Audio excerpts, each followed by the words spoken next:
I hope you have your pens. I hope you have your paper.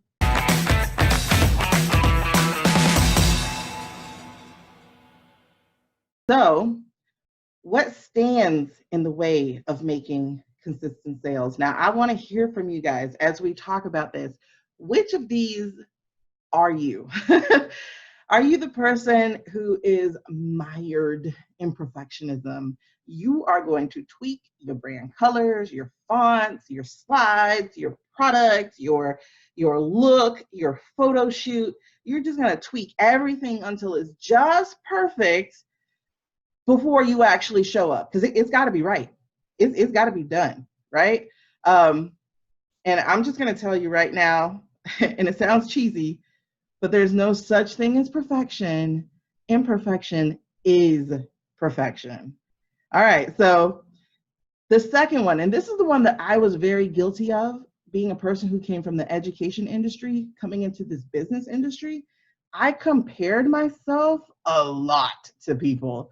You know, they were over here. I see people say they have imposter syndrome. And Chandrisha says she has the first three. But, you know, this was my thing, was comparisonitis, because I saw people, we started at the same time. You know, when live stream came out in 2015, we started at the same time, and they took off within a year, and they're making bank, and they're moving, and they have buildings and blah, blah, blah. And I was like, but we started at the same time. I had to be shown, but you didn't start at the same place. So we got to stop comparing ourselves to other people. People's level 30 is not your level 3. So we definitely want to we definitely want to consider that. I'm going to talk about that in a minute right now. Delmar said, she said, considering where she is in her level of experience and knowledge, imposter syndrome doesn't even make sense for her. And I'm going to argue with you on that one in just a little, just a second. So when I heard about imposter syndrome, I was like, oh my God, that's me.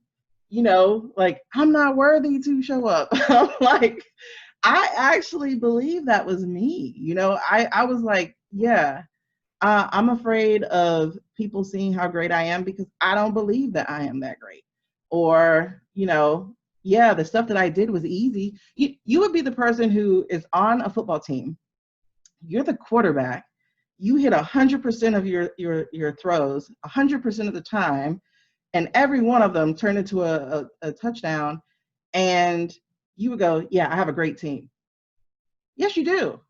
But you also are a great quarterback, you know? And some people, it would be under nurture, you know, that some people, because I've seen the argument with quarterbacks, is like, yeah, he's a good quarterback, but he has a great team, as if to diminish what the quarterback does. But what you have to understand is you are the quarterback of your own life.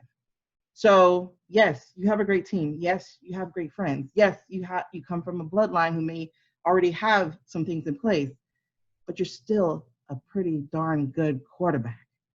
Okay, so you still have to throw that ball, right? So comparison is definitely a thing, and so is imposter syndrome. What I had to realize was that it really wasn't even about imposter syndrome. It wasn't that I didn't think I was worthy to show up.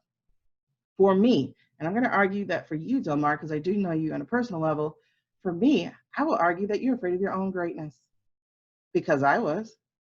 Yes, there was a little bit of that Moses complex, but God. But at the same time, it was, you know how dope you are. You know how great you are, but sharks don't swim with fish all the time. Okay? So please understand that your greatness is your gift, and you got to step into it. I'm not going to preach to you. But then the other thing is outdated thinking. And here too was one of my crippling things, outdated thinking. I came into a space, again, as an education industry. You know, I was a teacher for over 13 years.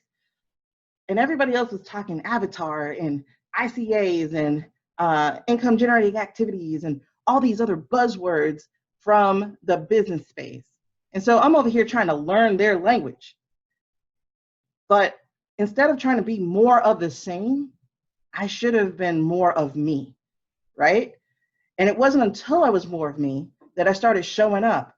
Okay, so let go of the outdated thinking. You don't have to know everything that somebody else has to know. You don't have to show up the same way everybody is showing up. When they tell you, oh, this is the way it's always done, it has always been done, you're like, okay, well, I guess it's time for a change now, isn't it?